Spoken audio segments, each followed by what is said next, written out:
Bonjour, bienvenue chez Tao Main Carte. Nous poursuivons aujourd'hui notre série sur les arcanes majeures du tarot et aujourd'hui nous nous trouvons donc avec Monsieur l'Ermite. L'Ermite, d'ailleurs je dis Monsieur, mais on va voir que il y a plein de choses derrière ce personnage. Alors, je vais pas faire comme d'habitude. Sur la chaîne, il y a une playlist avec tous les arcanes majeurs du tarot. Je fais d'habitude donc une petite présentation de la carte. Enfin, petite. En général, c'est un peu plus long parce qu'il y a quand même beaucoup de choses à dire. Et ensuite, je fais un tirage qui correspond un peu à un aspect ou des aspects de l'énergie. Là, cette fois, je vais faire je vais parler de l'ermite. Je ferai les tirages dans une autre vidéo parce qu'il y a quand même pas mal de choses à dire. C'est une carte, c'est une lame qui me parle à moi en plus personnellement énormément. Donc voilà pourquoi aussi j'ai plein de choses derrière cette carte. Et en plus, l'ermite nous invite à prendre notre temps. Il fait un peu penser à un escargot avec sa petite montagne sur le dos, l'ermite. D'ailleurs, l'escargot qui est hermaphrodite, et hermaphrodite, c'est Hermès et Aphrodite. C'est les deux principes. On retrouve l'alchimie avec cette notion. Et c'est l'idée d'un tout, de l'être. Cette carte va beaucoup nous parler en fait de l'être humain avec un H, puisqu'on voit bien que l'ermite ici s'écrit avec un H, on va y revenir. De l'être humain, envisagé aussi comme un tout, entre ce qui fait le pont avec le divin, avec le céleste, et ce qui est de l'être humain aussi. Entre les deux. Donc voilà.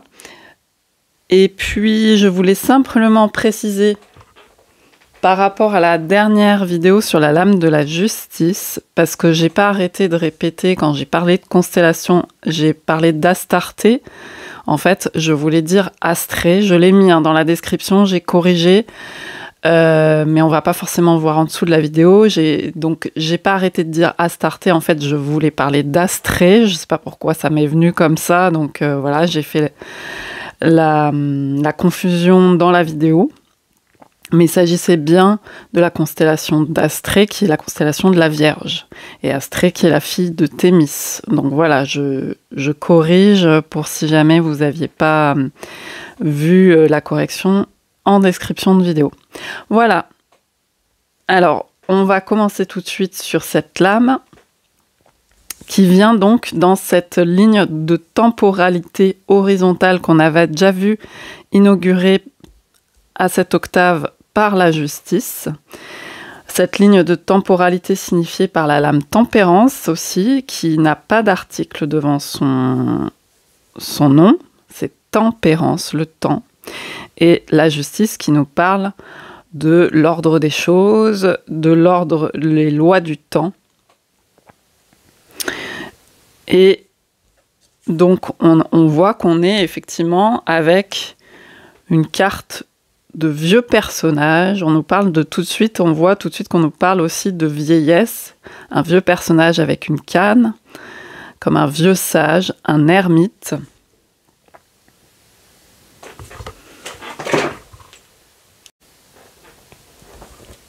Alors, je ne l'ai pas précisé, mais simplement, j'ai repris donc, comme à chaque fois, la disposition qui est proposée par Philippe Camoin,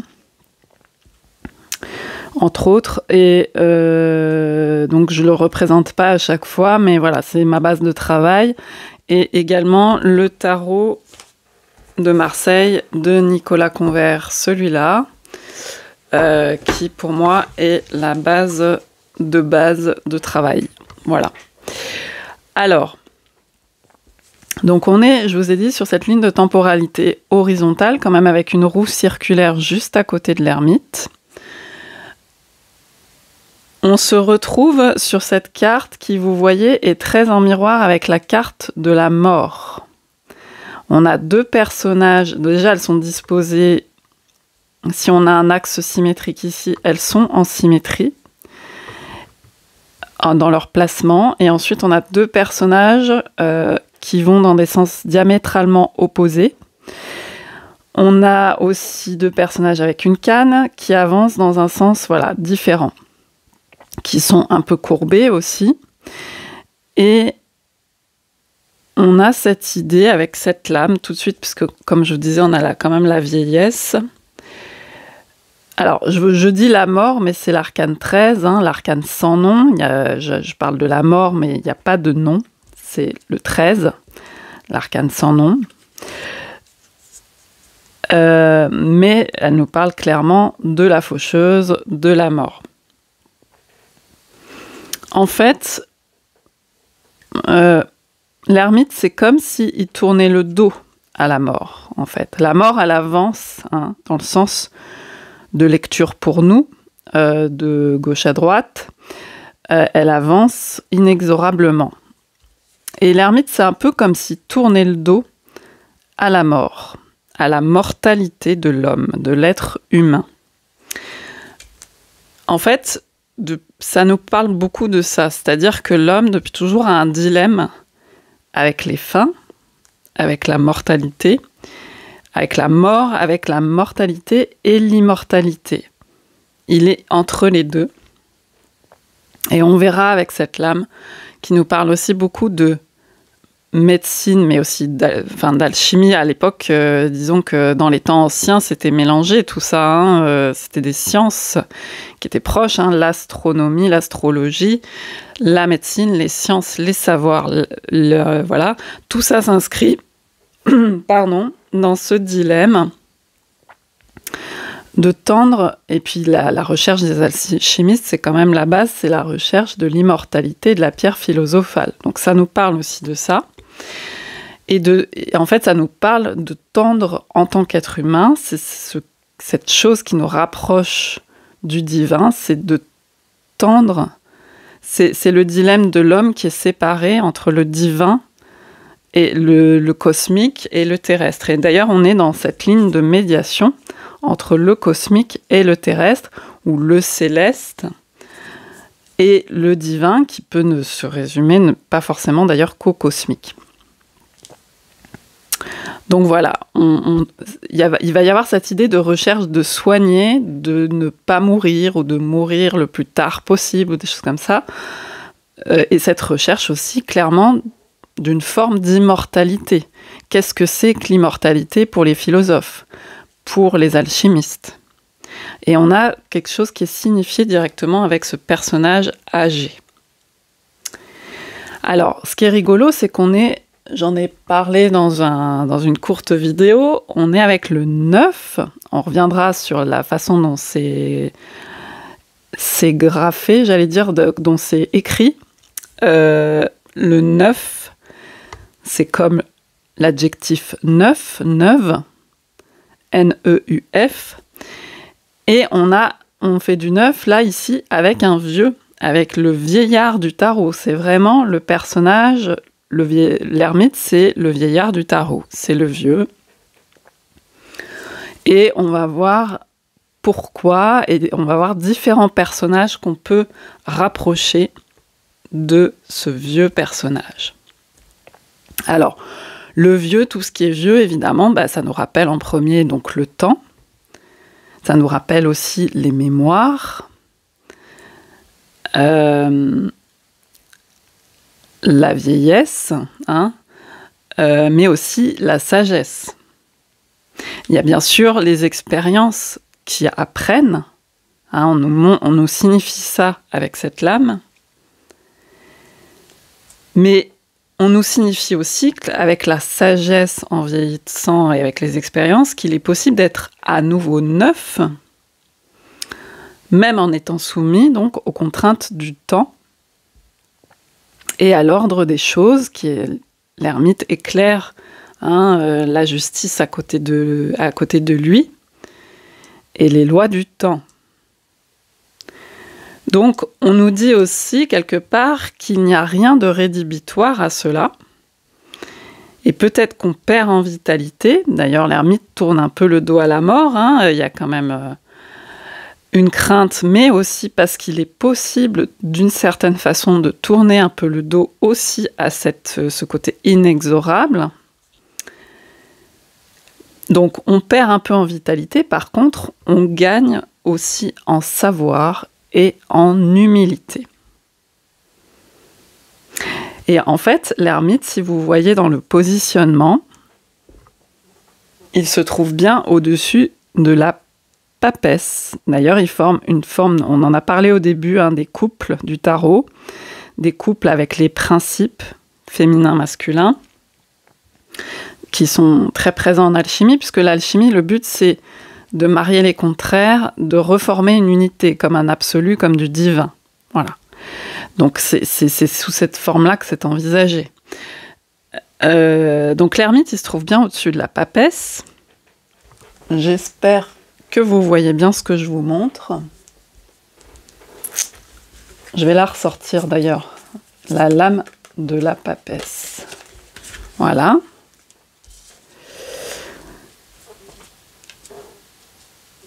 Et en fait,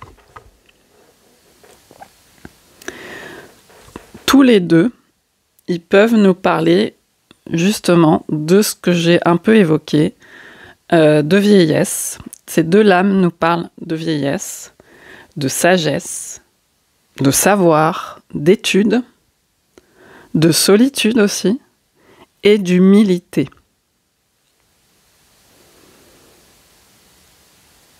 Alors, d'ailleurs, l'ermite avec le H, on va y revenir à cette notion, puisqu'en fait, l'ermite en français, ça s'écrit E-R-M-I-T-E. Et là, ici, il y a un H qui a été mis.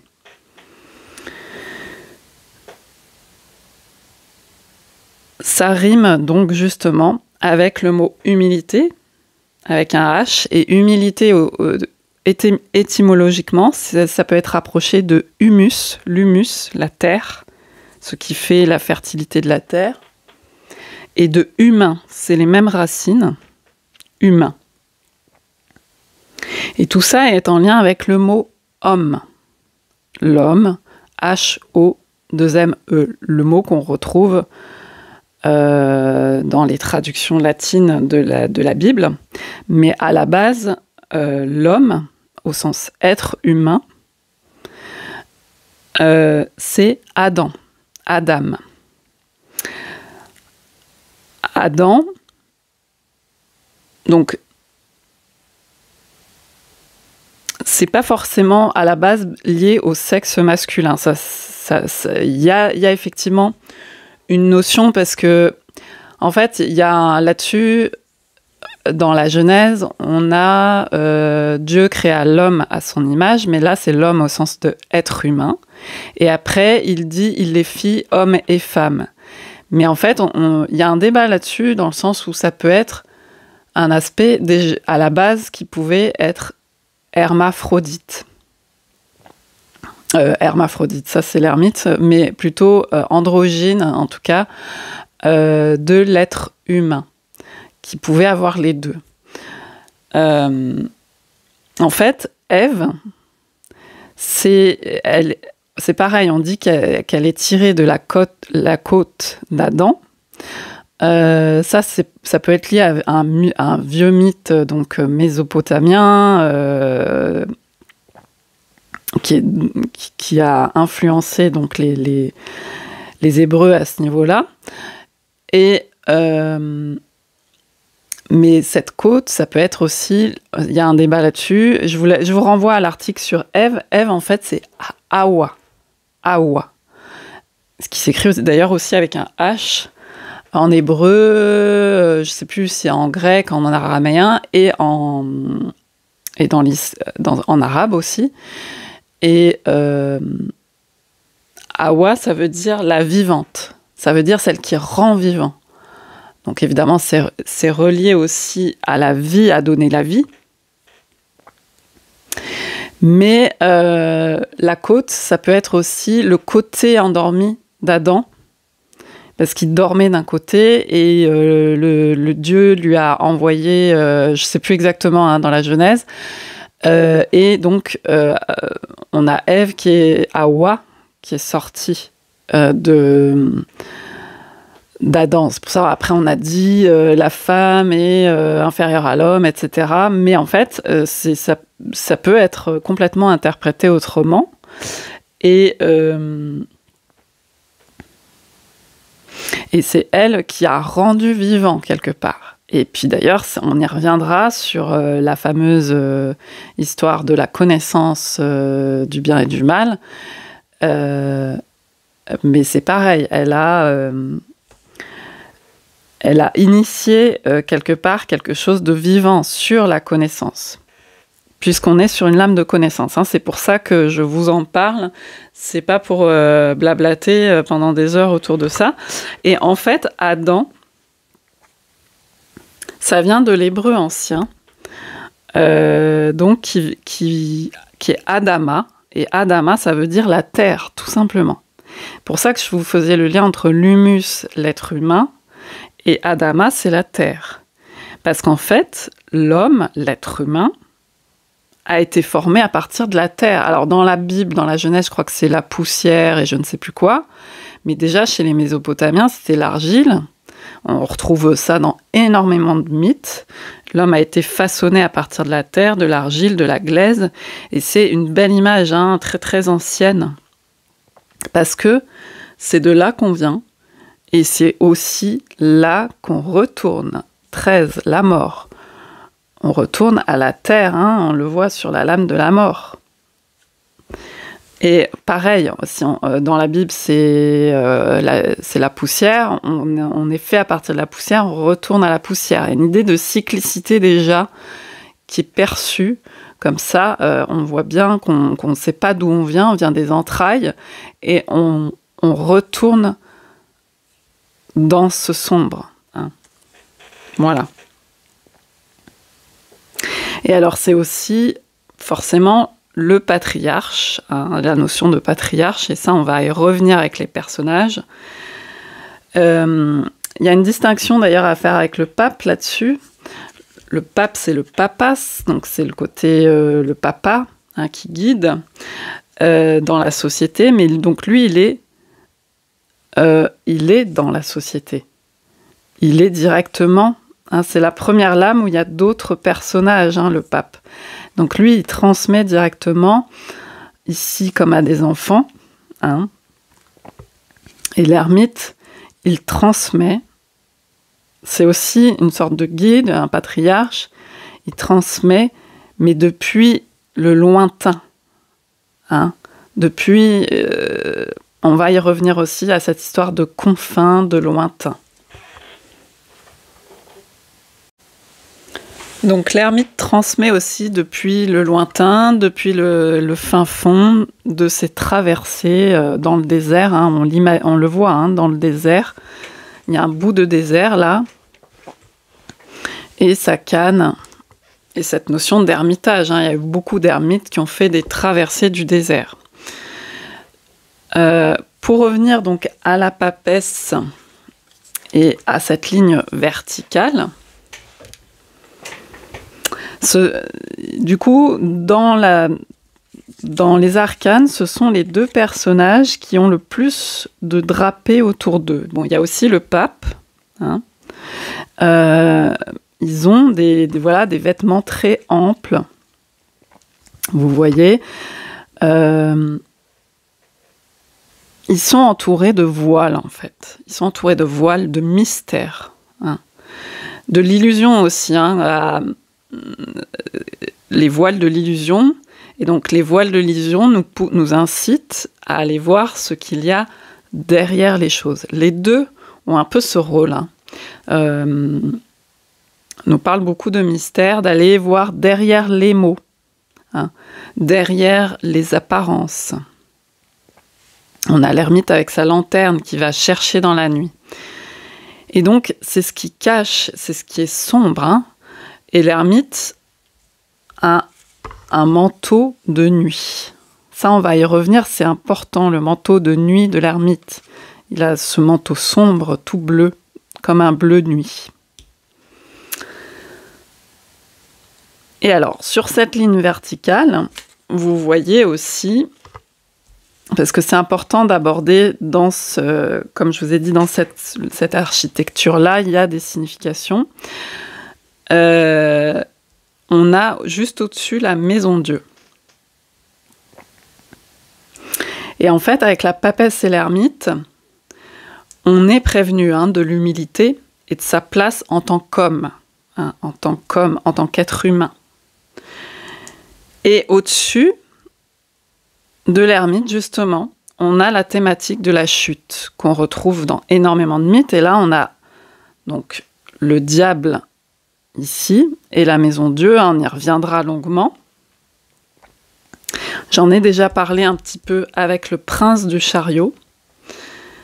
Et aussi l'idée de naissance au niveau de l'amoureux.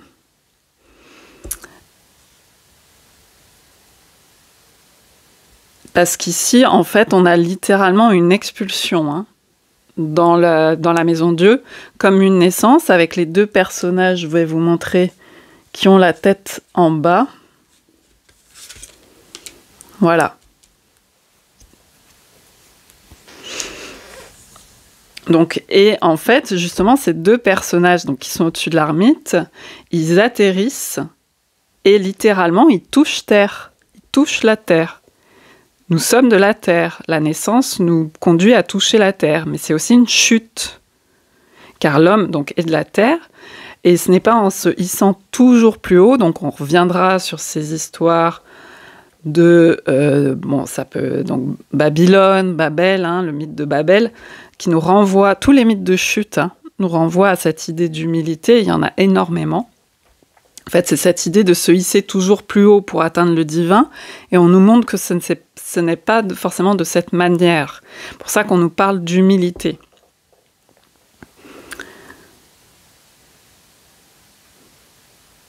Et c'est même, justement, je vous dis, c'est pas forcément de cette manière, mais c'est même en chutant, comme avec cette naissance neuf, le 9, les 9 mois, et en allant même dans ce manteau noir de la nuit, on parlait de nuit noire de l'âme, etc., je vous en ai déjà parlé, et la lune est bien avant le soleil dans le tarot, parce que c'est un passage avant, c'est même en faisant ça, en passant par cette nuit, en passant par cette chute, en passant par ce sombre, qu'on se rapproche du divin. C'est ce qu'on nous signifie dans le tarot.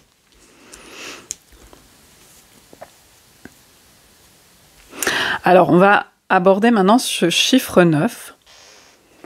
Ce chiffre 9, est-ce que c'est... alors, pour les pythagoriciens, justement, est-ce que c'est la perfection ? Il y a un peu, entre le 9 et le 10, c'est un peu complexe, et je vais un peu l'aborder là. Puisque, en fait, le 9, c'est le dernier chiffre des unités. On est d'accord, de 0 à 9, avant la dizaine. Et donc, après, on passe au nombre à 2 chiffres, puis voilà. Le 9, c'est le dernier.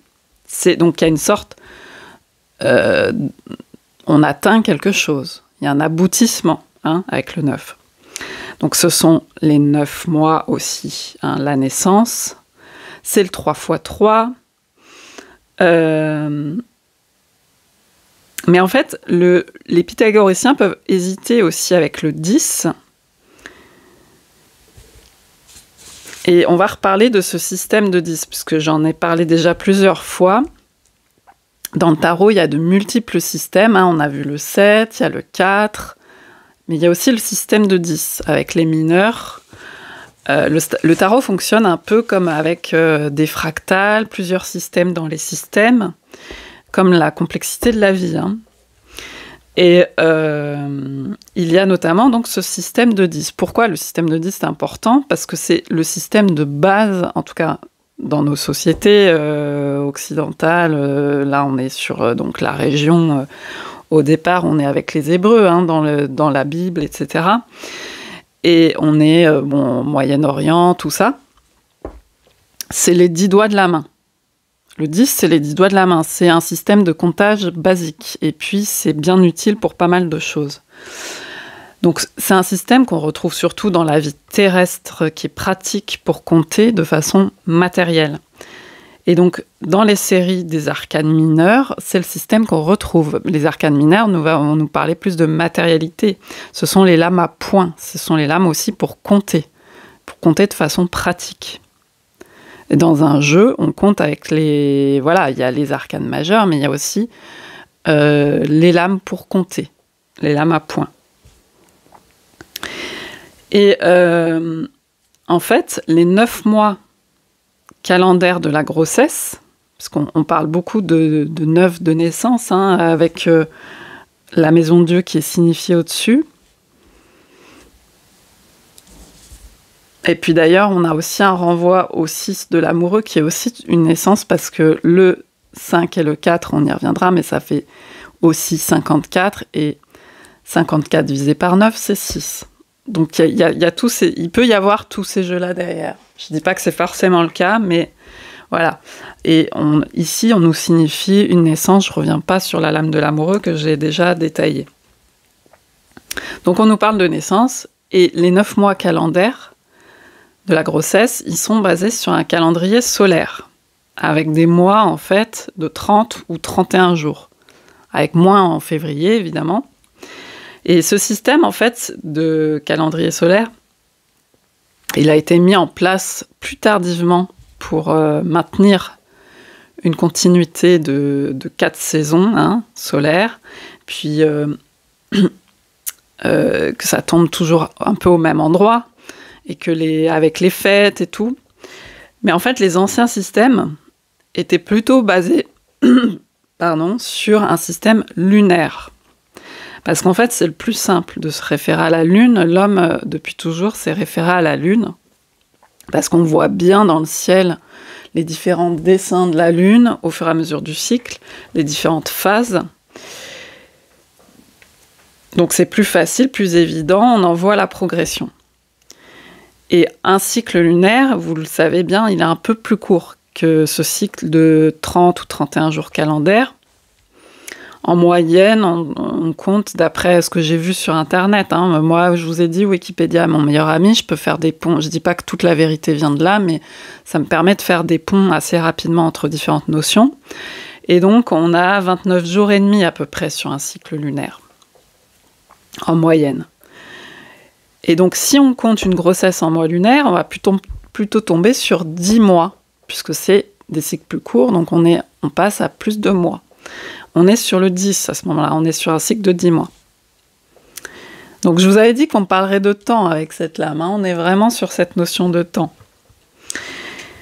Et donc on voit bien sur la ligne verticale du 10 dans le tarot, le 10 c'est la roue de fortune. On voit bien du coup cette notion aussi. Déjà on a le cercle de la roue. Je vous ai dit, on avait le 3 avec le nombre pi et la grossesse aussi de l'impératrice. Et l'étoile aussi qui peut être enceinte avec son ventre un peu rebondi. Donc les personnages sont enceintes, on a le cercle, donc on a bien ça qui est signifié avec ce 10 en mois lunaire. Donc en fait, l'ermite, c'est un accomplissement. Et c'est un peu comme s'il se situait entre ce 9 et ce 10. Et d'ailleurs, si on prend dans le système de la roue zodiacale, la roue zodiacale, elle a 12 rayons. D'ailleurs, à côté, on a la roue avec 6 rayons, la roue de fortune. L'ermite, qui est le 9, pour un système de 10, puisque je vous dis là, on se réfère plutôt ici à un système de 10, on n'a pas de système de 12 dans le tarot. Mais si on fait une équivalence, le 9 dans un système de 10 devient plutôt le 10 dans un système de 12. À peu près, avec quelques virgules près. Et le 10, dans la roue zodiacale, si on se réfère à cette référence-là, c'est la constellation du Capricorne. Et c'est relié à la planète Saturne. Et évidemment, l'ermite va beaucoup nous parler de Saturne, de Chronos, du temps. Et cette planète, la planète Saturne, c'est la dernière planète visible en astrologie ancienne, avant qu'on découvre les planètes beaucoup plus lointaines, transpersonnelles, qu'on ne pouvait pas voir à l'époque.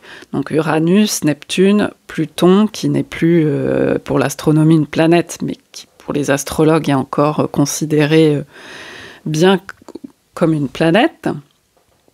Donc on se retrouve à l'époque, quand on voyait les planètes, Saturne, c'était le fin fond, c'était les confins de l'espace, de ce qu'on voyait. Et donc, c'est les confins sombres. Et c'est comme ce personnage, donc, au crépuscule de la vie.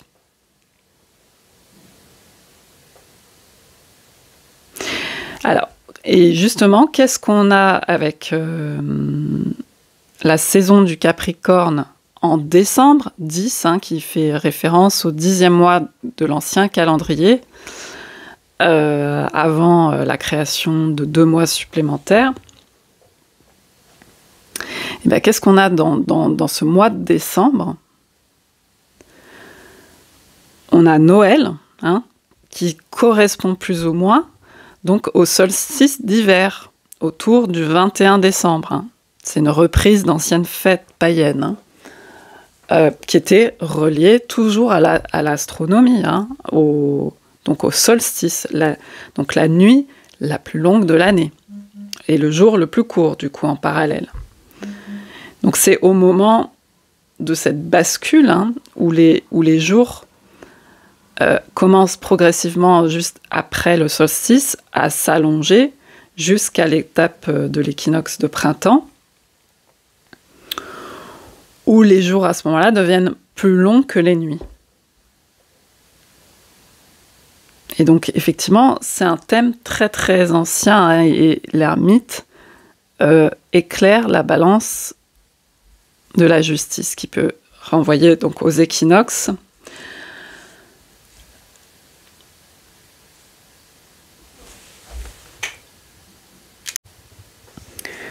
Donc c'est aussi le vieux thème, donc c'est très très ancien, du vieillard hivernal avec l'ermite qu'on a. Ermite d'ailleurs s'écrit donc avec un H, et c'est comme hiver aussi. Ça nous renvoie à cette notion-là. Par rapport à la jeunesse qui est vue comme plus solaire, le jeune, le renouveau, l'espoir. Et justement, qu'est-ce qui est je vous ai dit 9, on fait un parallèle avec la dizaine aussi, et en 19, qu'est-ce qu'on a? On a le soleil. 9, 19, qui s'écrit aussi de la même façon avec le 10 en plus. Donc c'est le pendant de l'ermite, le soleil, le pendant avec la dizaine. Et qu'est-ce qu'on a sur cette carte? On a des enfants. Enfin, des jeunes personnages qui pourraient être des enfants. Je vous ai déjà parlé de la notion des jumeaux divins avec le chariot, mais on en reparlera évidemment avec la lame du soleil. Et justement, ce qui est intéressant, c'est que c'est bien Saturne, Chronos, qui dévore ses enfants. Saturne, c'est une figure du temps, qu'on a beaucoup vu comme un couperet, une fin, et puis c'est tout. Or, c'est aussi une figure, en fait, de l'alternance cyclique. C'est un vieux thème, païen et donc des humains. Un vieux thème cyclique des saisons, entre l'alternance entre la saison sombre et la saison lumineuse. Donc, qui culmine les deux avec les 2 solstices. Donc, c'est le très ancien thème de la mort et de la naissance de l'année. On peut avoir le roi Ou, le roi chêne et le roi Ou dans certaines traditions. On a aussi dans beaucoup de contes, le combat des 2 frères un bénéfique et l'autre maléfique, ça renvoie à un bénéfique et l'autre maléfique, ça renvoie à ce vieux thème qu'on retrouve énormément, hein, qui a été repris, on le voit dans les contes de Disney, dans cette dichotomie entre le bien et le mal, parce qu'il y avait cette crainte, hein, de survivre à l'hiver, à la difficulté, aux fins, et c'est le thème qu'on retrouve dans Hamlet, et qui a été repris dans Le Roi Lion, hein, les deux frères, le frère maléfique et le frère... C'est le combat entre les deux, et qui va gagner, et l'espoir sur le solaire, sur la jeunesse, sur la nouvelle année, ça représente les nouveaux espoirs. Mais on retrouve aussi dans les contes beaucoup la thématique... justement de la mort des enfants, qui est relié beaucoup aussi à ce personnage de Saturne. C'est des vieux thèmes indo-européens avec soit des enfants qui meurent au moment de Noël, hein, vous connaissez la petite fille aux allumettes, des choses comme ça, ou de jeunes femmes aussi, qui peuvent représenter l'espoir printanier, l'espoir de la nouvelle année. Et le thème de l'enfant solaire, on le retrouve bien évidemment avec le Christ, mais et avec la christianisation, mais qui est un très ancien thème, qui est issu aussi, on avait le retour de la lumière après les Saturnales, hein. Les Saturnales étaient justement des fêtes de Saturne par rapport à ça. On a Mitra, dont j'ai déjà parlé, qui est né de la pierre, hein, dans une grotte, un peu comme le Christ, dans une caverne, on y reviendra sûrement. Donc voilà, c'est ce thème-là. Et donc on a bien les deux solstices ici représentés. Pour moi, ces cartes dans le tarot représentent l'ermite et le soleil, sont les solstices d'hiver et les solstices d'été. Et... l'ermite avec sa petite lanterne qui maintient la flamme, hein, dans le sombre, il éclaire la balance de la justice, donc juste à côté, et son infinité aussi du 8, hein, le 8 de la justice, donc c'est les cycles. La balance correspond visuellement aux équinoxes. Les saisons intermédiaires, l'équanimité aussi, hein, le côté égal jour et la nuit, l'équanimité, on peut rapprocher aussi de cette notion d'équilibre, d'équanimité. Des saisons, donc printemps et automne, qui sont intermédiaires, qui sont moins extrêmes donc, que ces solstices d'hiver et d'été. Donc on a cette égalité entre jour et la nuit. Donc tout ça, ça nous parle justement des lois du temps, hein, dont je vous avais parlé avec la justice. Et d'ailleurs, dans beaucoup d'anciens tarots, on voit l'ermite représenté sous forme de chronos de Saturne avec un sablier à la place de la lanterne.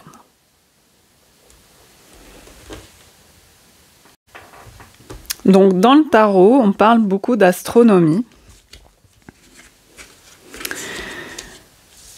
Et d'ailleurs, c'est signifié par les 3 lames centrales de la ligne du haut, hein, où on a clairement donc l'étoile, c'est les 3 lames qui sont au centre de ce système, l'étoile, la lune et le soleil, des astres.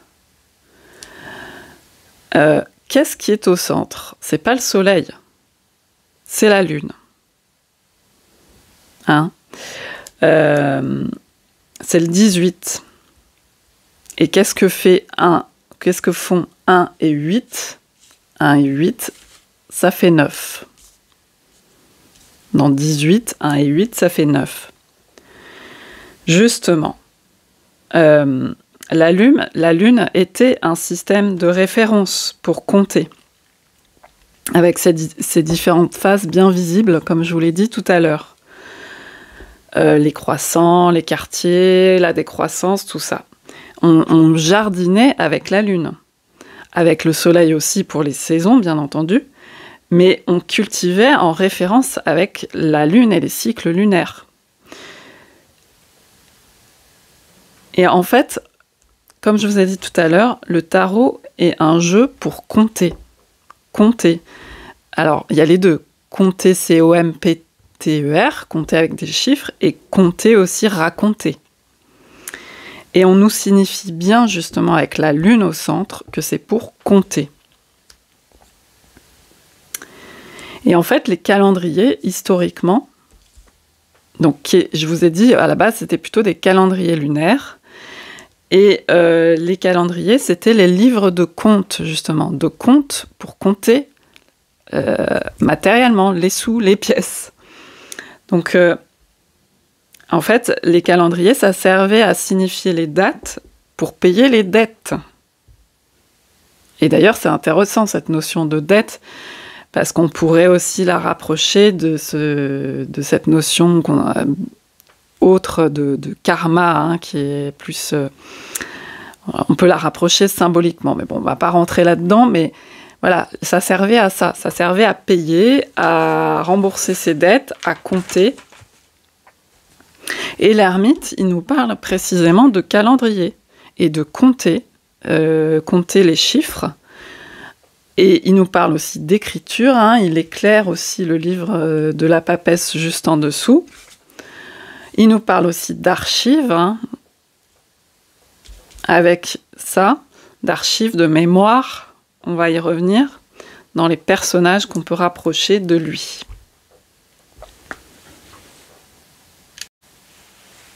Alors, pour ce qui est de la lune, on voit bien la croix cardinale, comme la croix du jugement qui est formée. J'en ai parlé beaucoup dans la vidéo sur l'empereur avec justement les vertus cardinales, les 4 vertus cardinales. Donc la lune forme, il y a cet axe et il y a cet axe en fait. Et justement, avec le 4 de l'empereur, comme socle, hein, l'empereur, je vous en ai parlé, il est lunaire, il est de profil comme la lune, il fait un renvoi à la lune, l'empereur, contrairement à ce qu'on pourrait penser, ça j'en ai parlé dans la vidéo de l'empereur, je vous laisse la voir. Et on a donc dans les 2 extrémités, on a la justice avec ces 2 petites lunes en balance, ça c'est pareil, je vous en ai parlé, et on a la tempérance, donc qu'on verra plus tard à l'autre extrémité, qui se tient en arc de cercle, comme un croissant de lune. Donc on a des références sur ces 4 pôles à cette lune, justement. Et l'ermite a une lune dans la nuit, hein, dans la nuit de son manteau. Mais l'arcane sans nom, le 13, a aussi donc cette forme aussi courbée, mais aussi sa faux. Hein. Et la faux, c'est la faucheuse, hein, et c'est une autre lune. C'est une conteuse aussi, pas forcément une conteuse, ça peut être aussi une conteuse, une raconteuse d'histoire, mais c'est une conteuse qui compte le temps, qui compte les nombres. Donc dans le sens bien de compter, c'est O-M-P-T-E-R. Et c'est justement une récolteuse aussi. On a cette référence aussi au calendrier des récoltes. Voilà. Alors, du coup, on verra quand on sera aux dernières octaves des lames majeures. Mais les anciens savaient qu'il faut passer par la nuit pour rejoindre le soleil et pour récolter. En fait, il y a cette intelligence de la nuit. On jardinait avec la lune, on jardinait avec les nuits, la nuit profonde, obscure, l'initiation aussi. C'est comme le tunnel de la naissance. Hein, c'est pareil, c'est cette sortie de la nuit. Et c'est comme la sortie de la grotte, pareil dans le culte de Mitra, et la sortie aussi de la caverne, par exemple, pour Platon. Il y a toutes ces références à ça, donc on passe par la nuit.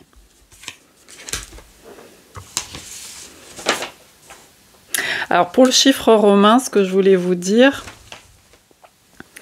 donc ça s'écrit donc 5 et 4, je vous en ai parlé vite fait tout à l'heure, et pas 10 moins 1 comme on l'écrit habituellement en chiffre romain, hein, 9, un 10 et un petit bâton, vous savez la croix et le bâton, hein.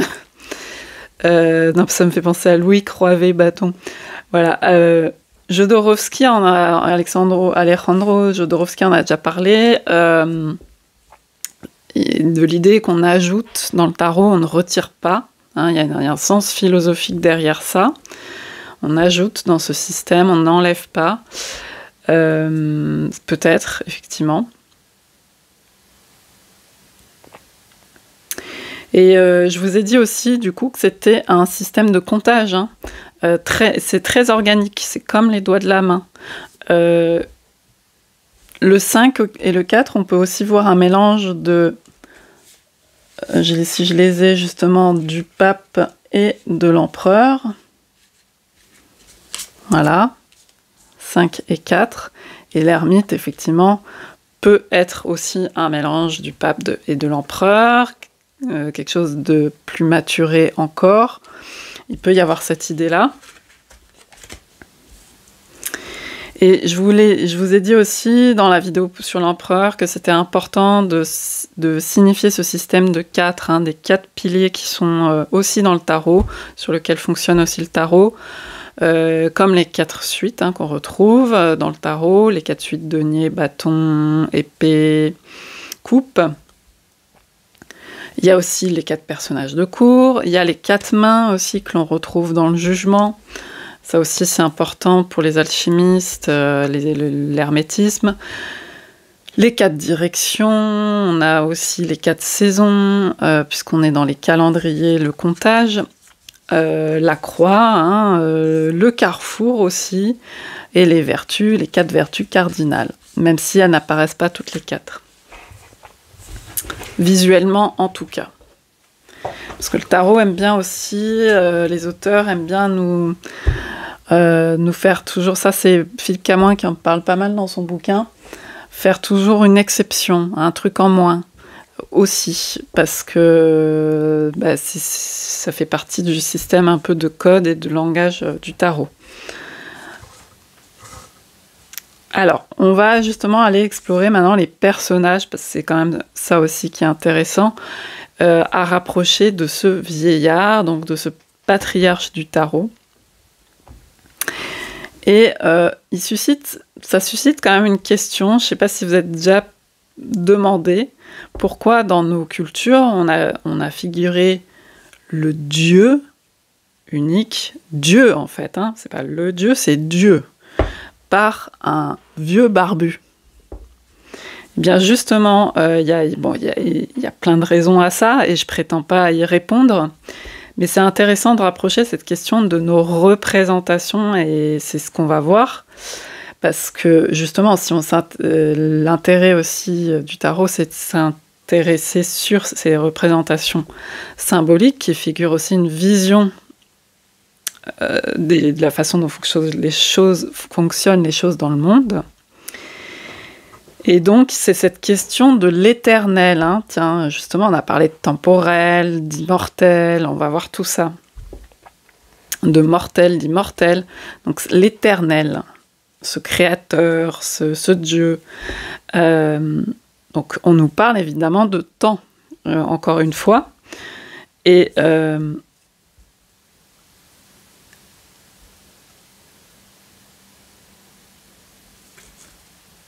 justement, juste au-dessus, on a la maison de Dieu. On nous parle de ce Dieu. Juste au-dessus de l'ermite, on a le mot Dieu.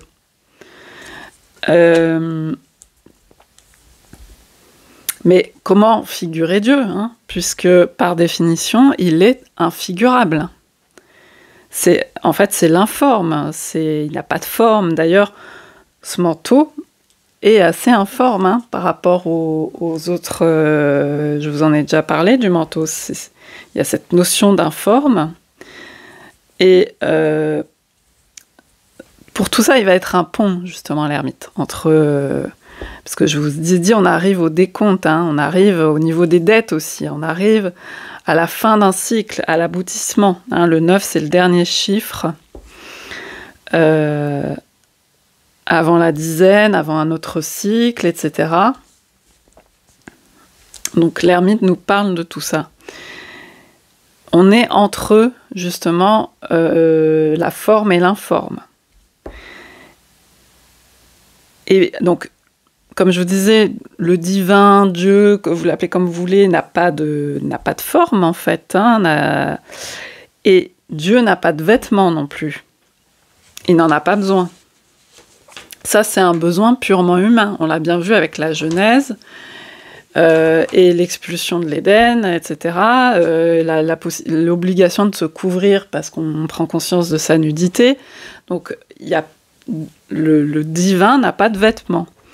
Il n'y a guère que les anges, en fait, des émissaires de Dieu, des communicants, en fait, hein, qui font la médiation, qui peuvent revêtir une certaine forme, qui peuvent prendre une certaine forme, et qui apparaissent d'ailleurs sous différentes formes dans les apparitions. Et d'ailleurs, on le lit, cette notion dans le Zohar, le livre de la sagesse mystique juive, qui sert aussi de fondement à la Kabbale. Et je vais vous lire un passage qui est intéressant sur cette notion-là. Alors, je ne vais pas m'étendre sur ce qu'est le Zohar, hein, vous pouvez rechercher ça. C'est rédigé en araméen, c'est un texte rédigé en araméen, sur son origine, etc. Mais donc, ça sert aussi de base à la Kabbale, à la mystique juive. D'ailleurs, j'en profite pour parler de la carte rapidement, juste évoquer la carte de l'ermite du Rider-Waite, donc le tarot anglo-saxon qui sert beaucoup aujourd'hui dans la pratique du tarot, puisqu'il est fondé un peu sur les écrits, sur la Kabbale, etc. Et donc voici juste la carte de l'ermite. Donc on reprend ce ermite avec un H. Par contre le 9 est écrit comme ça, et il est figuré comme ça. Voilà. Donc là, je vous lis un passage qui est recensé sur Wikipédia. La méthode du Zohar se trouve expliquée dans ce passage. Donc voilà. Malheur à celui qui croit que la Torah ne contient que des récits communs et des paroles ordinaires. Car s'il en était ainsi, nous pourrions encore, de notre temps, composer une loi beaucoup plus admirable. Hein, évidemment, il y a l'idée que les textes anciens, les textes bibliques, tout ça, évidemment qu'on pourrait corriger la façon dont ça a été écrit aujourd'hui. Mais justement, il est évident que dans chaque parole, gît un mystère profond. On en a parlé du mystère. Dans chaque parole, gît un mystère profond et les mondes inférieurs et supérieurs sont pesés sur la même balance. C'est-à-dire, mais tout ce qui vient d'en haut doit tout d'abord, pour devenir accessible, revêtir une enveloppe mortelle. Je vous en ai parlé de ces habits. Pour les anges. Justement, les anges envoyés sur la terre n'ont-ils pas pu prendre des vêtements humains? Autrement, ce monde n'aurait pas pu les recevoir. Comment alors la Sainte Torah, laquelle est toute entière destinée à notre usage, pourrait-elle se passer de vêtements? Eh bien, les récits sont le vêtement. Il y a des hommes qui, lorsqu'ils voient un de leurs semblables bien vêtu, se contentent de cette vue et prennent le vêtement pour le corps. À plus forte raison, ne recherche-t-il pas et n'apprécie-t-il pas l'âme qui est encore supérieure au corps? Il en est ainsi pour la loi divine. Les récits constituent son vêtement. La morale qui en ressort est son corps. Enfin, le sens caché, mystérieux est son âme. Les simples ne prennent garde qu'aux vêtements et ne voient pas ce qui est en dessous. Ceux qui sont supérieurs cherchent le corps. Les sages et les initiés au service du roi d'en haut ne considèrent que l'âme qui est la racine de toute loi. De même aussi pour les choses d'en haut, il y a un vêtement, un corps et une âme. L'âme des choses est ce qui se rapporte au ciel, etc. Ce qui est intéressant, c'est qu'il y a cette idée de remonter à la racine. C'est exactement le travail du mystique et de l'ésotérisme, c'est d'aller chercher ce qu'il y a derrière la forme.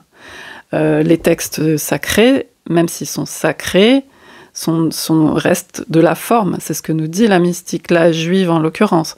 Il faut aller chercher derrière ce qu'il y a ces paroles, le sens des choses, au niveau de l'âme. Là, c'est le mot âme qui est utilisé. Et en fait, tout ça ne sont que des mots et ça reste de la forme. Et ce qui est intéressant, c'est que cette idée de remonter à l'âme, au langage de l'âme, hein, et le tarot nous parle de ça, hein, c'est les lames du tarot.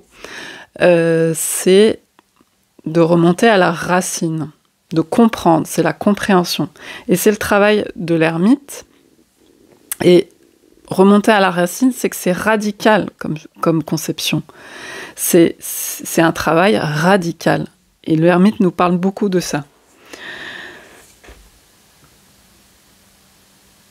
Et en dessous de l'ermite, avec la papesse, j'y reviens.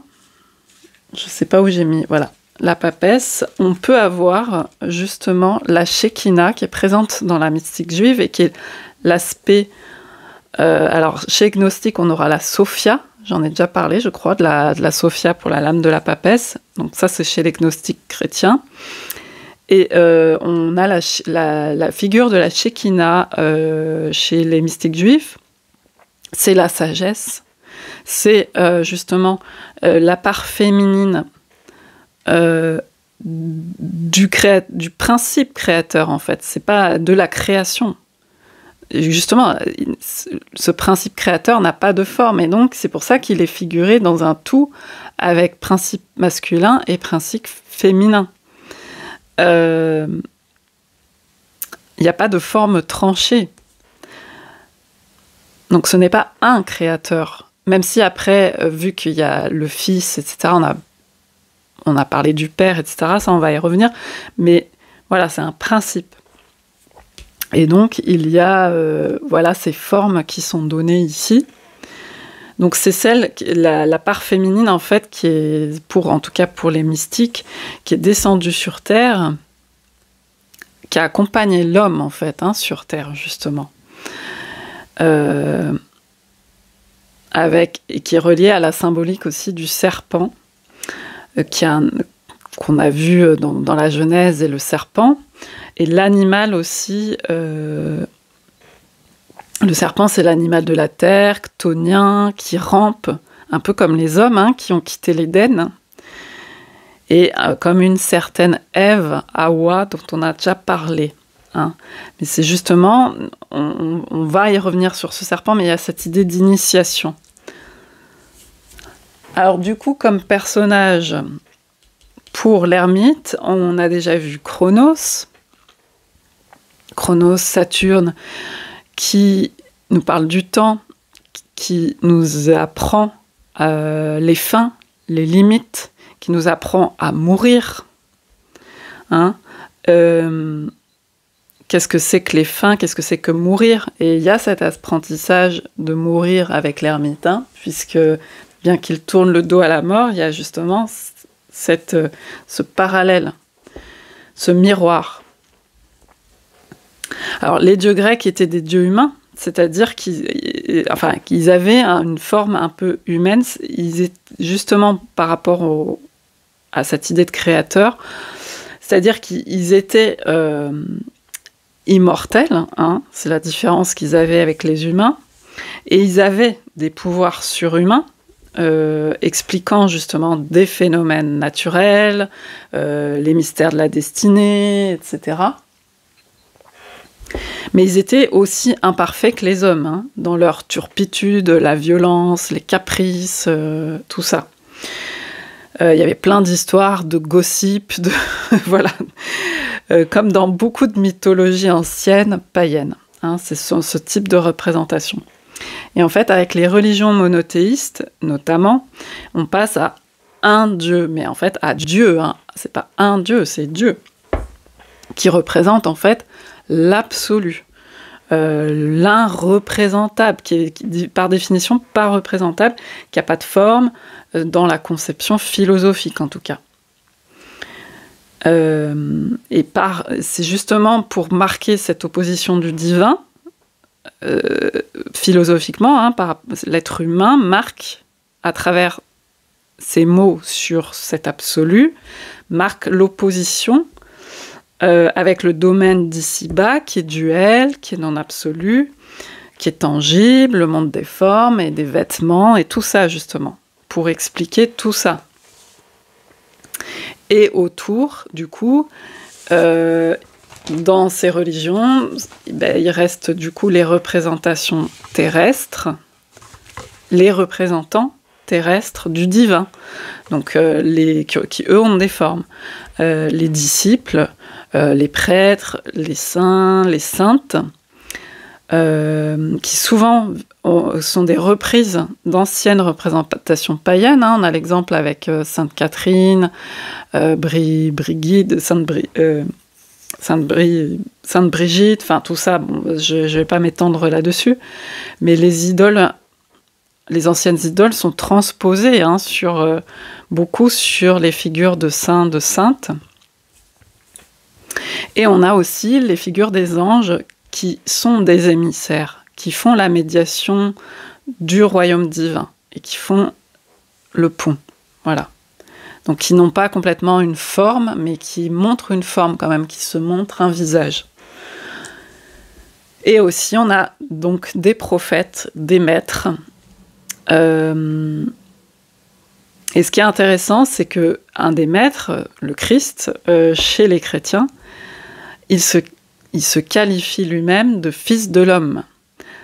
Et le fils de l'homme, en fait, étymologiquement, en fait, donc c'est dans les évangiles, il se désigne beaucoup par cette expression, le fils de l'homme.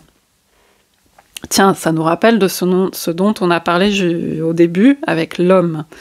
En fait, il dit Barnacha en araméen et Ben Adam en hébreu, fils de l'homme. Et en fait, il se qualifie d'être humain. C'est pour montrer son humanité. C'est le personnage, un personnage marquant qui parle de son humanité, justement. Et il est aussi qualifié de fils de Dieu. Il a l'humanité et la divinité. On en a déjà parlé justement avec les jumeaux divins, ce principe d'humain et de divin. Et d'ailleurs, le Christ, il meurt mais donc lui, il meurt, c'est bien un humain, mais il ressuscite. En fait, c'est un médiateur aussi de la vie éternelle, c'est un témoin. C'est ce qui permet aux chrétiens de croire à ça, à cette dimension d'âme, à cette dimension plus absolue, plus éternelle, plus intemporelle, en dehors des lois du temps. Il y a aussi, vous savez, ce fameux Ecce Homo. Ecce Homo, qui est en latin, c'est une traduction de l'évangile selon Jean. Ça veut dire « voici l'homme ». C'est la formule qui est prêtée à Ponce Pilate, le gouverneur, le préfet qui livre Jésus sous l'Empire. Donc il présente Jésus, Jésus de Nazareth à la foule à Jérusalem. Et en grec, c'est « idou o anthropos ». C'est vraiment l'homme au sens être humain. C'est pour bien marquer sa condition humaine, puisqu'il va être livré à la mort. On a la ligne de la mort. Et donc dans l'art, c'est devenu le Ecce Homo, c'est devenu une représentation de Jésus, avec toujours les mêmes codes à peu près, couronné d'épines, revêtu d'une cape, les deux mains entravées par une corde, tenant un sceptre de roseau. Et en fait, c'est une figuration de la condition humaine. Tout simplement, c'est son humanité. Et c'est ça aussi qui a fait, quelque part aussi, son succès pour se figurer en tant qu'être humain, la condition et son rapprochement avec ce personnage. Et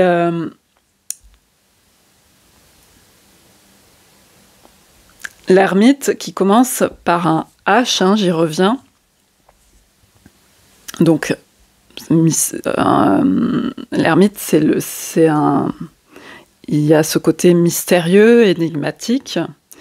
Il se trouve justement à côté du 10 et de la roue de fortune. Et qu'est-ce qu'on y voit? Une créature qui ressemble à un sphinx. Vous voyez? Alors là, la roue de fortune, on y reviendra plus longuement, bien entendu. Mais un sphinx, donc avec des ailes, hein, et un corps de lion.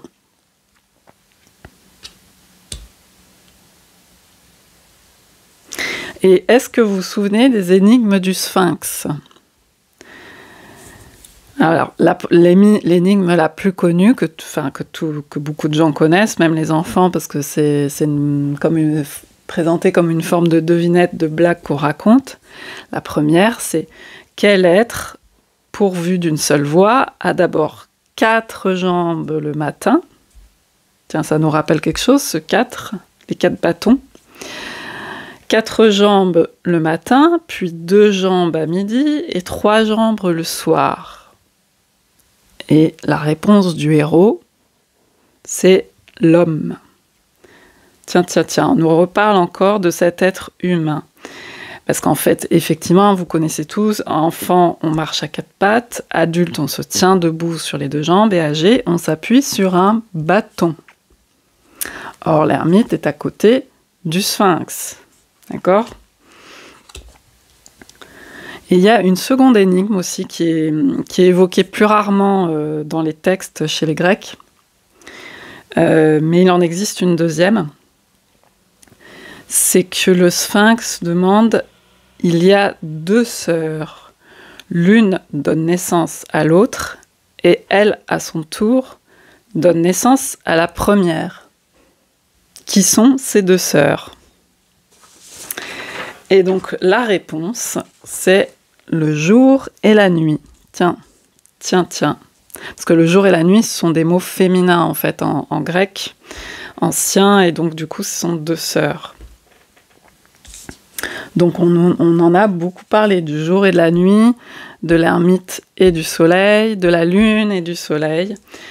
Et en plus, d'après des chercheurs, en fait, ce mythe, les énigmes du sphinx, de la sphinge en l'occurrence d'ailleurs, parce que c'est une créature féminine dans le mythe grec. Ce mythe pourrait être beaucoup plus ancien en fait. On en a trouvé des traces ailleurs, même en Gascogne il me semble. Enfin bon, bref, c'est un très vieux thème. Et donc on a vu donc l'ermite avec sa canne, le solstice d'hiver, le solstice d'été, le soleil, la lune. Donc l'ermite, l'homme mortel, hein. Parce que cette énigme, elle nous parle de ça, hein, de la condition humaine et de la mortalité, et des différentes phases, comme un peu les phases lunaires d'ailleurs, hein, avec des jambes, pas des jambes, un peu comme la lune, hein, qui change de forme. Donc c'est un parallèle. Donc mortel, mais capable de médiation avec le divin. Et c'est justement ce dont nous parle l'ermite.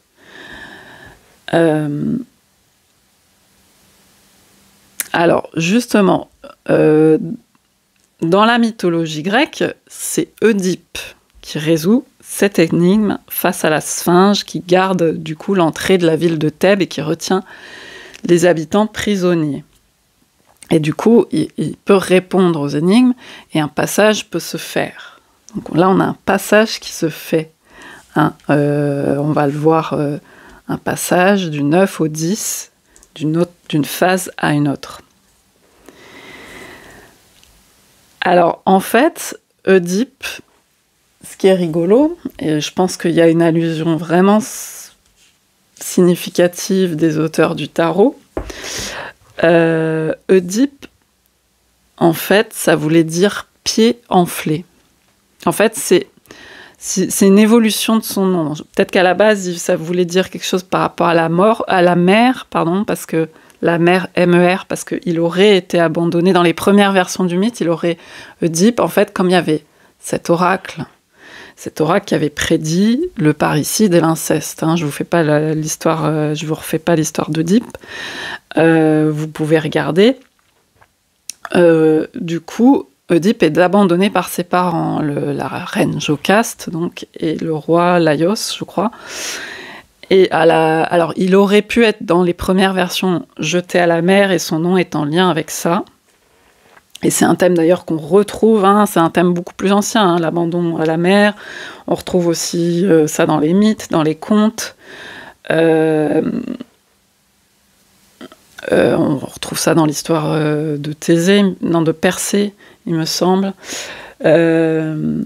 Donc dans un coffre à la mer, abandonné aux eaux, hein, Moïse aussi, on connaît, enfin bon, bref.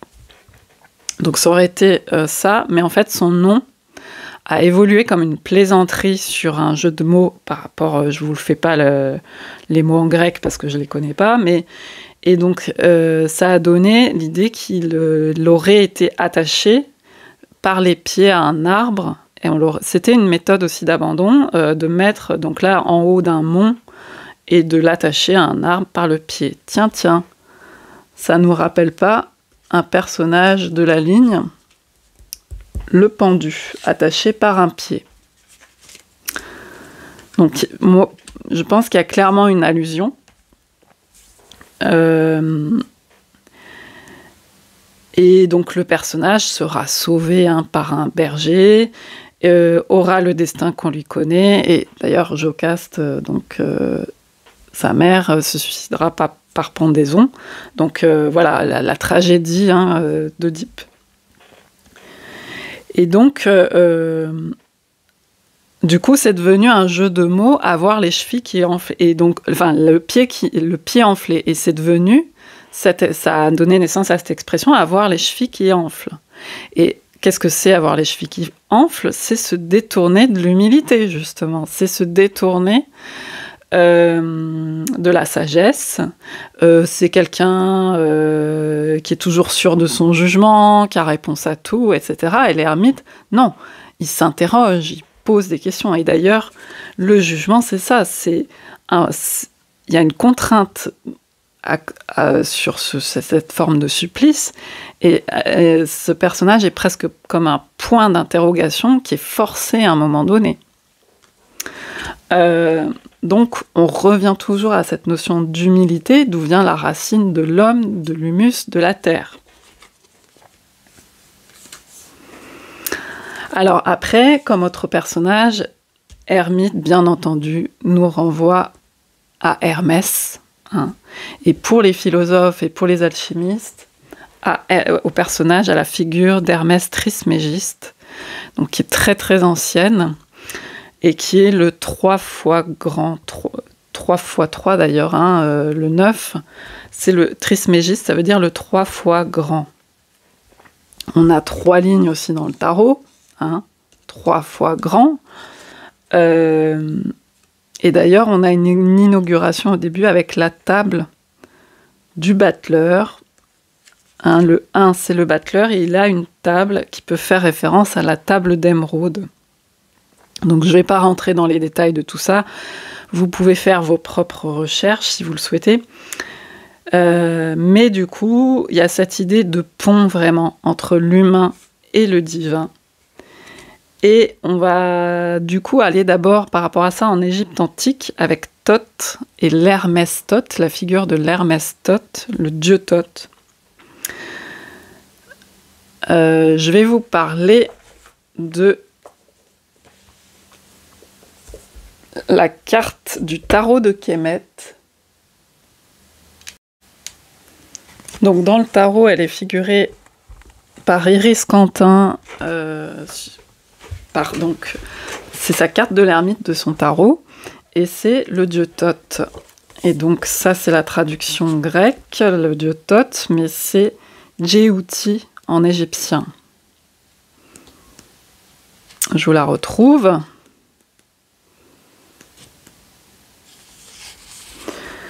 Voilà, et donc les animaux associés, l'ibis, le singe. Donc on a cette forme de lune, hein. On a une association à la lune, hein, avec le dieu Thoth, avec l'ibis, et aussi le singe. Alors Thoth, je vous lis son texte, hein, parce que c'est intéressant par rapport à la carte de l'ermite. Thoth, le 3 fois grand Netjer, omniscient, donc une forme de dieu, hein, dieu de la sagesse, qui transmet aux humains la connaissance, justement, l'écriture, les mathématiques et le démiurge de la cosmogonie hermopolitaine. C'est un dieu discret qui aime brouiller les pistes et n'est pas en reste quand il s'agit de faire quelques blagues aux Nedjérou comme aux humains. Maître du temps, il est responsable des calendriers, lunaires et solaires, justement. Donc on est complètement là-dedans. Donc c'est une figure qu'on a retrouvée donc, dans différentes cultures, différentes cosmogonies, le responsable des calendriers lunaires et solaires. Ainsi, l'arcane nous donne déjà une indication liée au temps. En l'occurrence, il s'agit d'un arcane de lenteur. Alors, moi, je vous reparlerai évidemment ceux qui sont liés au temps. Bon, on a Saturne, on en a parlé. On a Odin dans la mythologie nordique, qui est le dieu aussi qui a donné les runes, de sagesse, de magie. Donc vraiment, c'est complètement une figure à rapprocher. Et on parlera tout à l'heure aussi d'Enoch, du patriarche Enoch, qui est un patriarche biblique. Alors, il est le dieu... qu'est-ce que j'ai marqué là ? Il est le dieu tutélaire des scribes, mais également donc des médecins, étant celui qui transmet la médecine aux hommes. On reparlera de ça aussi avec les serpents et des sculapes, et d'Hermès et du caducée. Tout ça est relié.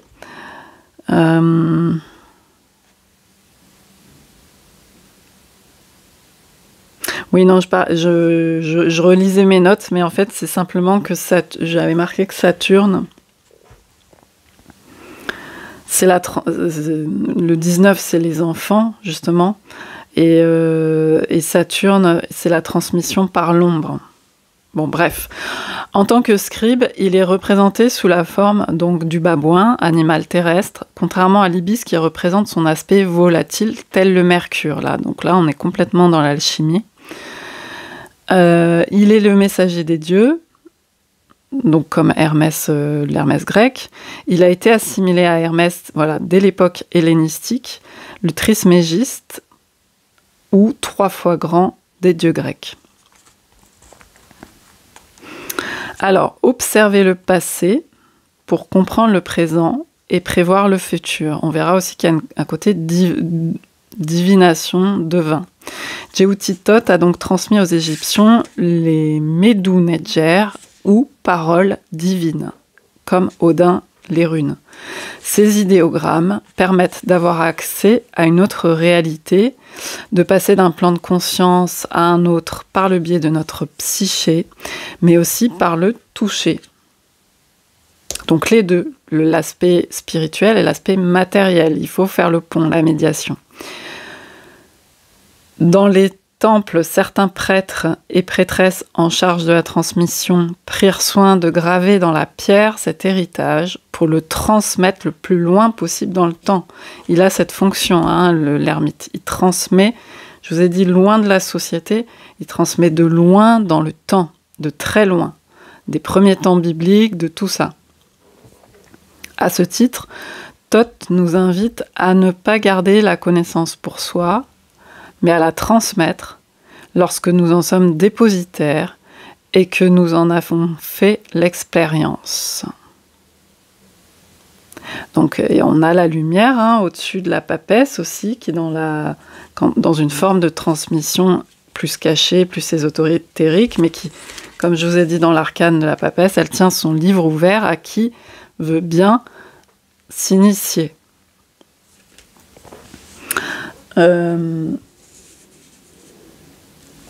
Les scribes, pendant des siècles, consignèrent par écrit leurs connaissances sur des sujets aussi vastes que les lois de l'univers, l'astronomie, la médecine, l'alchimie, etc.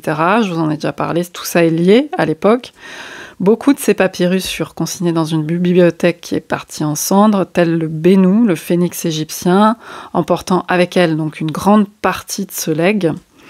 Mais si cette connaissance s'est perdue dans les flammes, Thoth l'a gardée précieusement consignée sur ses tablettes. Elle est accessible par le cœur Ib, qui permet d'avoir accès à Sia, l'omniscience divine. C'est cette médiation avec le divin, l'omniscience divine. Ib peut donner, donc le cœur Ib, peut donner accès aux mémoires d'incarnation, mais aussi à ce que certains appellent Akasha ou inconscient collectif. Thoth nous guide, c'est un guide, sur la voie des mystères, la papesse aussi d'ailleurs, pour entrer en relation avec la connaissance directe qui ne passe jamais par le mental, mais par le cœur. La voie égyptienne est la voie du cœur par excellence. Il suggère également de s'appuyer sur nos expériences passées gravées dans nos mémoires, il y a vraiment cette idée de mémoire, pour éclairer le chemin des autres, comme le ferait un thérapeute, un guide, un accompagnant.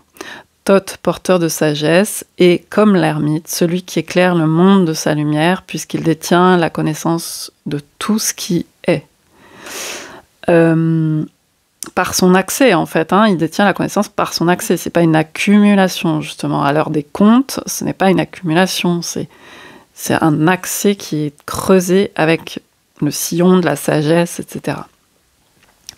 Dans le mythe d'Osiris, selon Plutarque, Thoth intervient pour remplacer les yeux d'Horus arrachés par son oncle Seth durant le combat qui les opposait, lui apportant ainsi une vision nouvelle, plus juste. Donc c'est cette vision dont on va parler aussi, puisque c'est le devin, c'est la vision, c'est la claire connaissance, clairvoyance, voir au-delà du matériel, au-delà des voiles, au-delà de ce qui est en apparence réel. Et ça nous rappelle aussi Odin qui s'est fait arracher un œil pour pouvoir obtenir les runes. Et c'est aussi cette idée que on est devin quand on voit au-delà du matériel et même en étant aveugle. Voilà.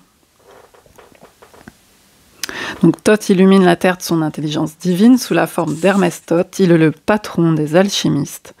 Son emblème est le caducée, un sceptre, donc là dans son tarot, un sceptre ailé autour duquel s'enroulent 2 serpents, comme l'Hermès grec. Les serpents représentent le soufre et le mercure, le sceptre central, le sel. Donc les 3 principes en alchimie, je vous ai dit là on a 3 aussi astres.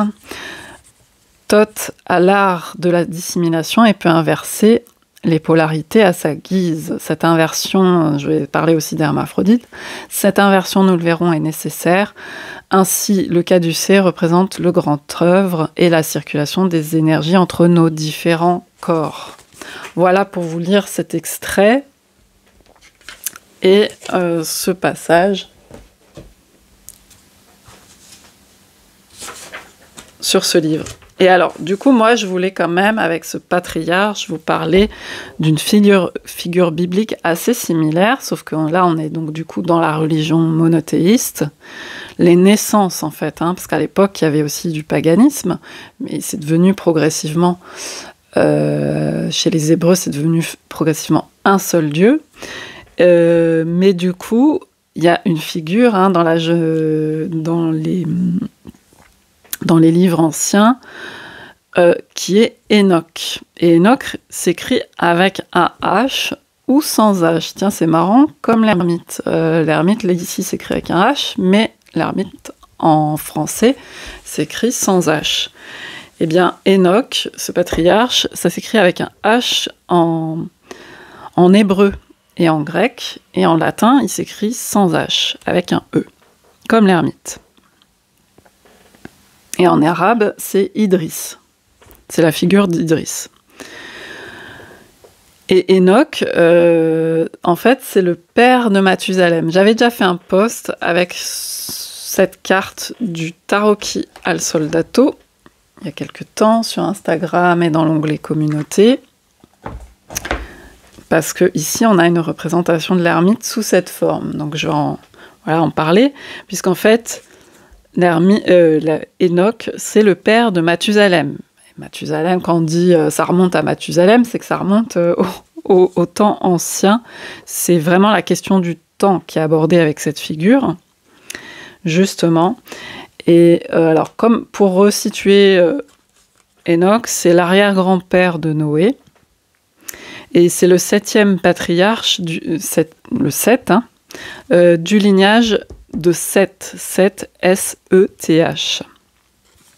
Seth, c'est un des 3 enfants d'Adam et Ève. Vous savez, vous avez Abel et Caïn et Seth. Et donc là, c'est le lignage de Seth. Et c'est le 7e patriarche de ce lignage. Alors, selon la Genèse, il a vécu 365 ans. Tiens, je vous parlais de calendrier solaire et des 365 jours de l'année, du coup. Il a vécu 365 ans. C'est une figure à ce niveau-là. Donc c'est une très grande vieillesse, quand même, 365 ans. Mais par contre, c'est une plus courte durée par rapport aux autres patriarches antédiluviens. Et en fait, c'est un des patriarches que Dieu prend pour le placer au ciel.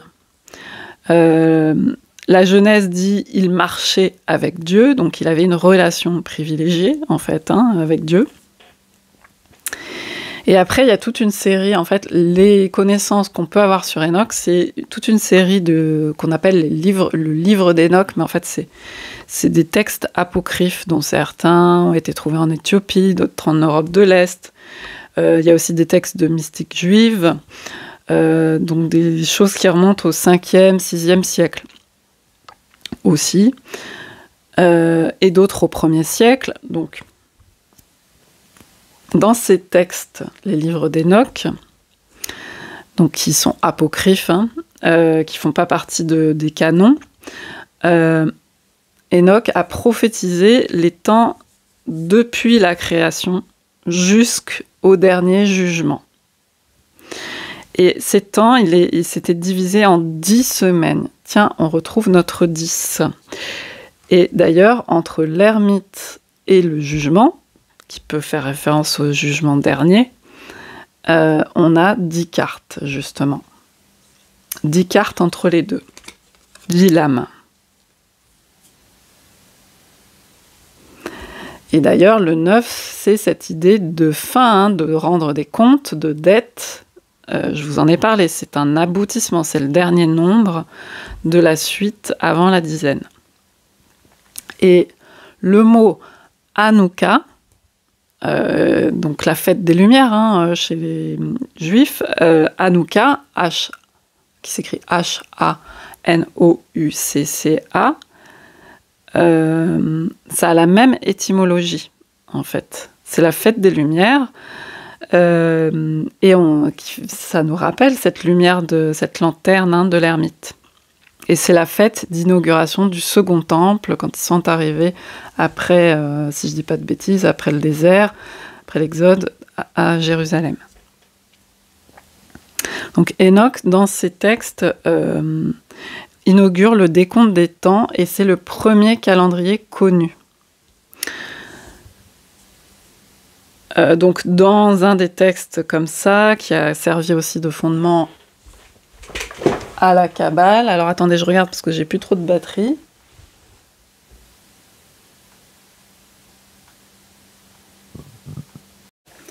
Donc dans un des textes du livre d'Enoch, donc le pseudépigraphe 3 Enoch, il nous est expliqué comment Enoch est enlevé au ciel et nommé gardien de tous les trésors célestes, chef des archanges. Et donc, dans cette carte, on voit bien, on peut vraiment faire le rapprochement avec Enoch. Et donc, il est préposé immédiat auprès du trône divin, à qui sont révélés tous les secrets et les mystères. Et donc, il y est identifié à l'archange Métatron. Donc, c'est l'ange Métatron, l'ange qui communique la parole divine. D'ailleurs, dans la mystique juive, il est celui qui communique la révélation divine à Moïse. Et celui qui est donc auprès du trône. Alors Métatron, c'est Métatron, ça peut vouloir dire, il y a plusieurs explications, mais celui qui est auprès du trône, mais celui aussi qui mesure comme le maître. Donc voilà. Et aussi, ça peut être aussi le grand scribe. Donc c'est cet archange-là qui vient en fait de ses écrits et qui a été repris aussi dans la Kabbale et qui était un des archanges donc les plus importants. Donc c'est un des patriarches qui a été transformé en ange, Enoch. Et donc dans la tradition juive et dans le livre des Jubilés, Enoch est le premier homme à apprendre l'écriture et la science. Donc il fait le pont avec le divin. Donc je vous lis le passage. Enoch était le premier homme parmi les hommes qui sont nés sur terre, qui a pris l'écriture et la connaissance et la sagesse, et qui écrit dans un livre les signes du ciel selon l'ordre de leurs mois, afin que les hommes connaissent les saisons des années selon l'ordre de séparation de leurs mois. Et il était le premier à écrire un témoignage et qui témoigna au fils des hommes, je crois, parmi les générations de la terre, et fit les décomptes des semaines, des jubilés, et leur fit savoir les jours des années, ainsi que nous les lui avons fait savoir. Donc en fait, c'est aussi le texte, c'est aussi ce qui a permis de noter les fêtes et les célébrations. C'est pour ça que c'était important. Et donc, il fait bien le pont avec le divin. Voilà. Donc, en fait, au niveau des personnages, on a Djéouti, le Thoth égyptien, on a Enoch, on a l'Hermès grec, qui est plutôt représenté jeune, un jeune pasteur, comme Jésus d'ailleurs dans les premières représentations sous l'Empire romain, il était représenté comme un pasteur assez jeune, avant d'être la représentation qu'on connaît le plus, avec la barbe, etc. Donc Hermès, c'est le messager divin, avec les pieds ailés. Donc il a aussi cette qualité de psychopompe, il fait le lien entre le monde des morts, les différents mondes. Et donc il tient le caducée avec les serpents. Il y a toute une histoire là, dont je ne vais pas rentrer dedans, mais avec justement Apollon, qui est aussi le dieu de la divination, des arts, de la divination surtout. Et sur les serpents qui permettent il y a l'idée de la maîtrise des venins et des antidotes, puisqu'il y a un moment donné, il y a une histoire d'être mordu par un serpent et la possibilité avec ça de guérir. Donc le caducée, c'est aussi cet emblème-là, mais il y a d'autres figures qui ont un serpent, il n'y a pas que lui. Donc il y a Esculape aussi, qui est Asclépios en grec. C'est aussi celui qu'on a... Donc il a son bâton d'Esculape, il est connu pour ça, et c'est le bâton des médecins en fait, parce que c'était le dieu des médecins. Donc Esculape c'est chez les Romains, Asclépios c'est chez les Grecs, et c'est l'homme qui tient le serpent. C'est devenu en fait la constellation du Serpentaire, qu'on appelle aussi Ophiuchus, et c'est un très vieux symbole, une très vieille représentation. L'homme qui tient le serpent, on a, là je vous montre l'oracle des Celtes, avec une représentation de Carnonos, le dieu celte, voilà, qui tient le serpent. On a aussi Ariadné, la déesse minoenne, qui est donc de Minos, en Crète, qui tient les serpents, qui est très connue aussi. Enfin, on a beaucoup de représentations. Une déesse terrienne de la terre. et qui avait, chez les Grecs, a pu avoir cette forme d'Ariane qui tend le fil dans le labyrinthe du Minotaure.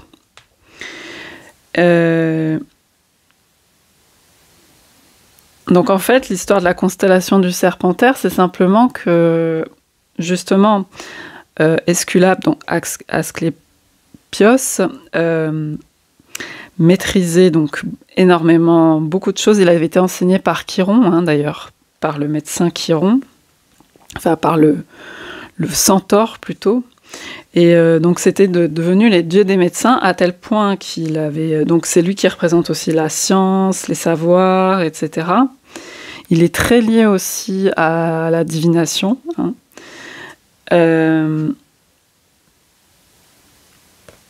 Et il avait, à tel point qu'il arrivait à faire revenir des morts et à faire...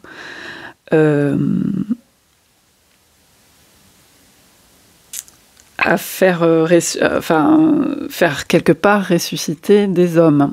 Donc on revient à cette question de la mortalité et de l'immortalité, parce que c'est bien ça qui est en jeu aussi avec la médecine, c'est se hisser vers le divin, c'est combattre la mort, c'est ça. Le médecin aussi, c'est ça, c'est celui qui tourne le dos à la mort, c'est celui qui cherche un moyen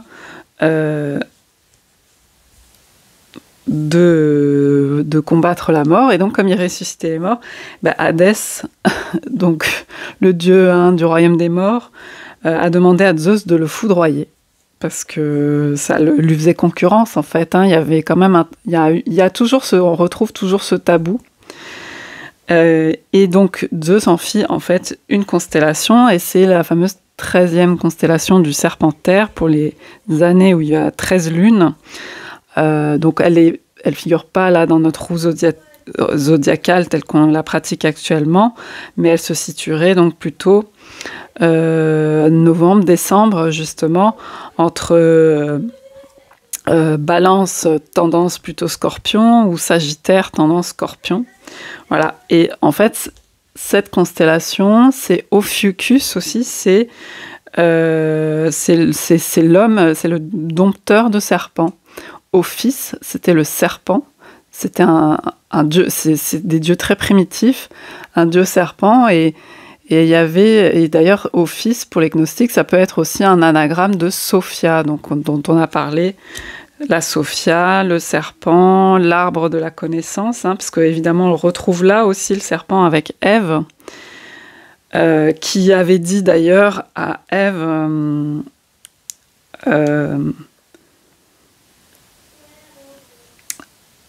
il avait dit il l'avait attiré en fait pour qu'ils mangent donc le fruit de la connaissance du bien et du mal, et que du coup leurs yeux s'ouvriraient et que leur nouvelle connaissance les apparenterait à des dieux.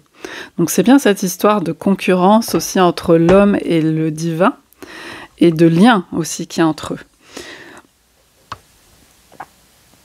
Et pour ce tabou, on a aussi, dans l'oracle des Celtes, on a la carte de la guérisseuse, avec un mythe important, justement, autour du serpent. Parce que, en fait, pourquoi je vous parle de ça? Parce que l'ermite, il tient une canne qui est un peu en forme de serpent. Et on retrouve d'ailleurs, là, la papesse, on pourrait dire qu'il y a un serpent, au pied de plusieurs cartes, au pied de l'impératrice, de la force, de la tempérance. On peut retrouver une forme de serpent. Voilà. Et donc, la guérisseuse, elle est illustrée ici par Hermède. Je ne sais pas si je le prononce bien. C'est la fille du dieu de guérison irlandais Diansect. Alors, je ne sais pas du tout si c'est comme ça que ça se prononce. Je ne sais pas le prononcer. Et elle est responsable de la tenue d'un répertoire de 365 plantes curatives, encore notre 365 jours, quoi. Une pour chaque articulation du corps, de la dépouille de son frère Miak, tué par son père, qui était jaloux parce qu'il possédait des pouvoirs bien supérieurs aux siens. Et il est dit que Diansect dispersa, donc le père d'Hermède, dispersa les enseignements d'Hermède afin que les humains ne puissent pas avoir accès au secret de l'immortalité. C'est ça. Hermède est l'enseignante de la sagesse et du pouvoir curatif des plantes médicinales. Donc c'est le même thème encore qu'on retrouve comme le thème de Babel, Babylone et la dispersion par les langues qu'on retrouvera aussi dans la Maison Dieu, avec cette idée de tabou vis-à-vis du divin et il y a une limite qui n'est pas franchissable. Hein. On le retrouve à la fois chez Esculape, qui ne pouvait pas transcender cette question de la mortalité. Dans ce mythe, et également avec cette histoire de Babel où il fallait justement aussi disperser les connaissances pour pas avoir accès à la connaissance suprême. Voilà. Donc on retrouve ça avec cette carte, hein, et cette carte qui nous parle beaucoup de connaissances.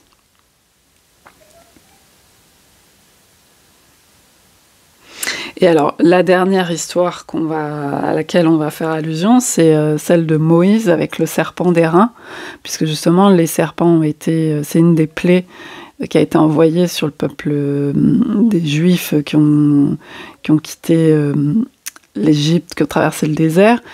Et du coup, Dieu il a raconté dans la Bible que Dieu donne à Moïse un serpent d'airain pour qu'il conserve la vie et pour protéger. Voilà. Donc l'Éternel dit à Moïse, fais-toi un serpent brûlant et place-le sur une perche.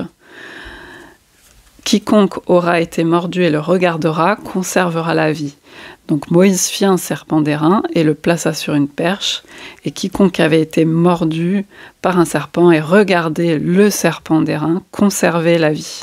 Donc il y avait une histoire aussi d'éclusion des péchés, etc. Mais en fait, c'est toujours ce lien aussi de guérir les maux, MAUX, et puis de maîtrise des poisons, des antidotes. Les filles d'ailleurs d'Esculape, ce sont il y a notamment Hygie, donc la coupe d'Hygie, pareil, la coupe des pharmaciens avec le serpent autour, et on a aussi Panacée. Hein. Donc c'est toute la maîtrise des drogues, de la pharmacopée, des antidotes, des poisons, des venins. Donc l'homme n'est pas immortel, mais par un certain savoir, une certaine maîtrise, il peut soigner, il peut comprendre. C'est cette carte de la mythe qui nous parle beaucoup de cette compréhension, et il peut ainsi se rapprocher du divin. Et l'alchimie, en comprenant aussi les limites, le lien avec l'illimité, se rapproche du divin. On a cette quête de l'immortalité quelque part, mais c'est peut-être aussi une image précise là-dessus. Et le serpent aussi est assimilé à l'oracle. Esculape, c'était... et on avait aussi Apollon, qui était donc le dieu oraculaire, avec les oracles de Delphes, et la Pythie, la fameuse Pythie, qui est sur il y avait eu ce combat avec ce grand python géant qui est sous le temple à Delphes, quoi. Donc tout ça est très relié. Et d'ailleurs, divination, le mot divination, on peut aussi le rapprocher de devin. C'est un devin divin. Et le fait de se rapprocher aussi de la science, et à l'époque c'était lié, tout était lié, et de lire les étoiles, parce que toutes ces histoires, elles viennent de l'observation du ciel, des constellations, des millénaires d'observation du ciel et des effets qu'ont tel agencement, constellation, agencement cosmique dans le ciel.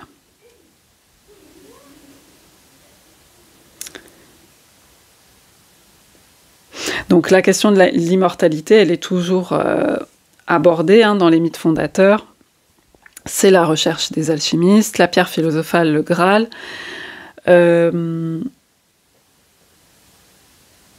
Cette carte aussi nous parle de guides et d'ancêtres. D'ancêtres, bien évidemment, on est remonté jusqu'à Mathusalem, vous souvenez-vous, des mémoires. La roue tourne à côté, mais il y a des mémoires.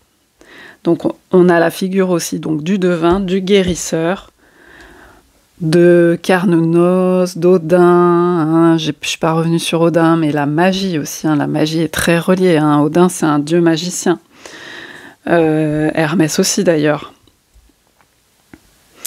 Et avec le serpent d'airain, on a aussi cette idée de le regarder qui nous parle aussi de l'état hypnotique et de l'état de transe, hein, pour voir au-delà des spirales du temps, au-delà de Chronos, des limites.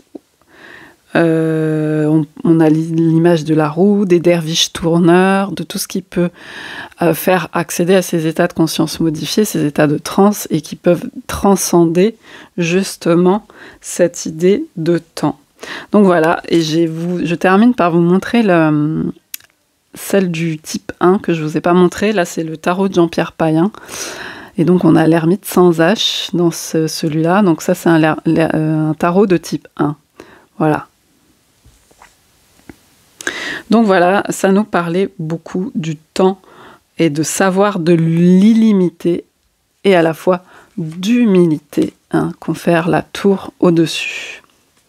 Donc j'espère que tous ces éléments auront pu vous guider auprès de la carte de l'ermite.